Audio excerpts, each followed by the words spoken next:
Hello everyone and welcome to this Dagger fighter guide. A few people have asked about what is the best build for a Dagger fighter. So a few friends and we talked about that, and sure, there's maybe a better build out there, because the builds, the stats and the playstyles are highly depending on your preferences and what works best for you. So for a Dagger fighter you have two options more or less. The first one is a very lean Veela and one is a Stout Veela. But we start with the lean Veela first. So please keep in mind that the Glade Gifts are already calculated in. And because of the H Glade Gift, you are able to have 131 Dex. So you will be the fastest character on the battlefield, and you have also the highest weak spot chance possible. Sure, you have a little bit less strength, but for daggers it's, you don't have any damage bonus anyway. You have also pretty awesome stamina, like 326,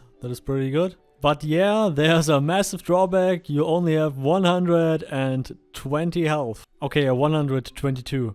But yeah, you are very squishy. But more to that later. But now to our Stout Veela. Oh man, what a sexy woman. To everyone in the comments, please don't feel offended. I recommend the Stout Veela more because of the health points. Because 180 health points is a lot better. I mean, the 3 to 5% more weak spot chance on the lean Veela build compared to that, better use that build. So these would be your final stats if you just make the same character, just Stout and not lean. And you also have more strength. That is pretty awesome if you want to use bows too, because no problem, you will have a lot of skill points left over. And yes, you will also have damage bonus. So yeah, please do that character. And only if you know what you're doing, take the lean character. I will explain later why. But first we look closer to the Glade Gifts. I just highlighted a few. So first, the Alvarine Warcry that you can run faster with your friends in a group, for example. Then Long Life, that your negative attributes get not impacted by your age. And that is up to 3 points, by the way. I just wanted to mention it here.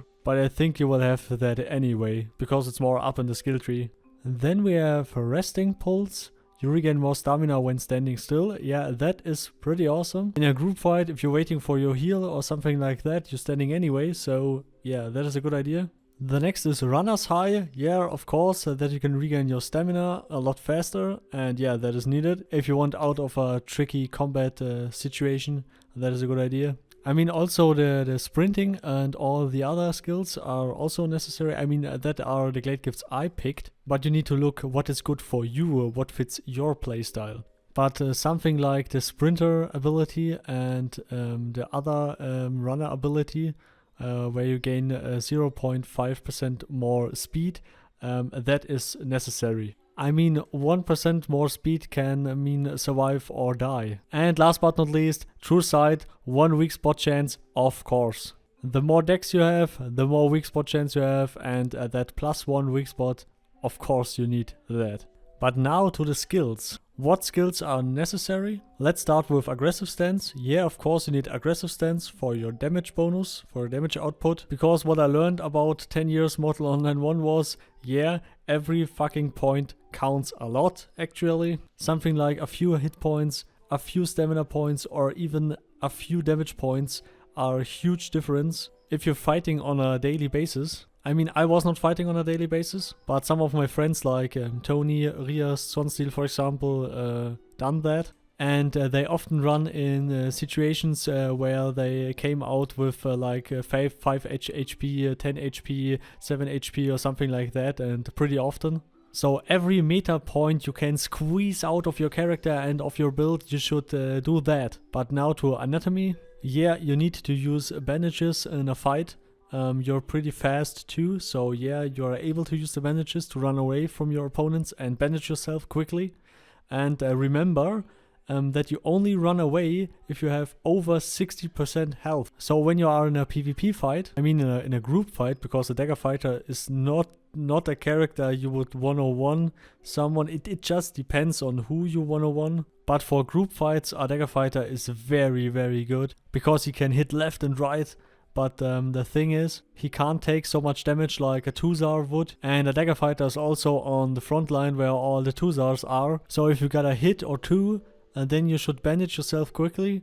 and then go back into the battle, because if you are under 60%, you will burn your stamina and they will run after you and they will get you. The Dagger fighter is more or less someone that goes on the battlefield on the group fights and just poking the people from the back or from the side while they are busy fighting your friend, for example. So you run around and poke people a few times only, and then moving to the next person before they can react, because they can't get after you.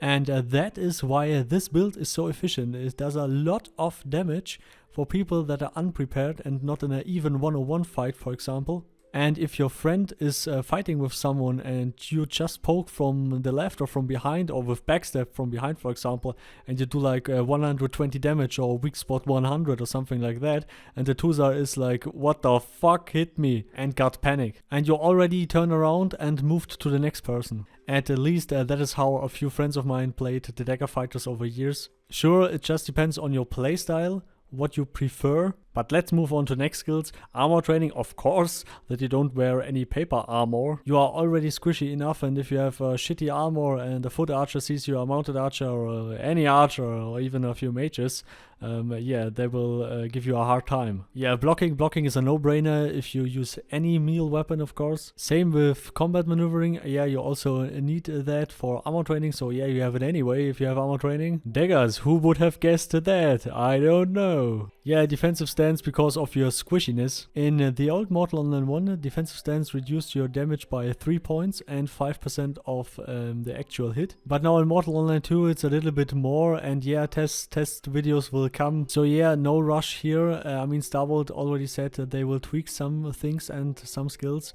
So yeah. Heavy armor training, you can include heavy armor training.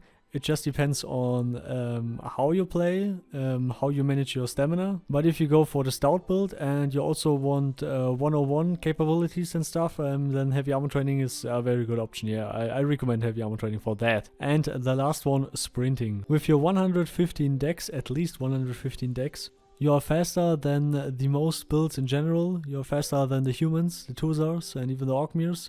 You're already the fastest, but yeah, if you encounter a dex fighter like you, but not with daggers, with some other weapons, it could be dangerous. And that is also a reason why heavy armor training is a good idea in that build if you make the Stout dex fighter. Also, some interesting information. For a dagger fighter, the daggers are very important, the weak spot chance of the daggers to be precise. That means something like malachite or tarpy, for example, not in game yet, and some other materials that are not in game yet but will come, are a little bit more interesting than the build itself, because your dex gives you only the weak spot chance increase of the materials that you use in your dagger. So if you have a good baseline of materials, then something like 10 dex points or 15 dex points or even 20 dex points don't matter so much as you think. But the thing is, we currently don't know because the materials are not here yet and some skills are missing. Backstab, for example, that is needed as a dagger fighter. And we don't know how much it increases the weak spot chance, your dex. We just have the numbers and the knowledge from Mortal Online 1. Yeah, they transferred a lot of stuff, but they already changed a few things. So in conclusion, make the build however you like, what fits your playstyle. And as always, I hope it helped. So please leave a like and subscribe. Always remember to make party hard, and goodbye.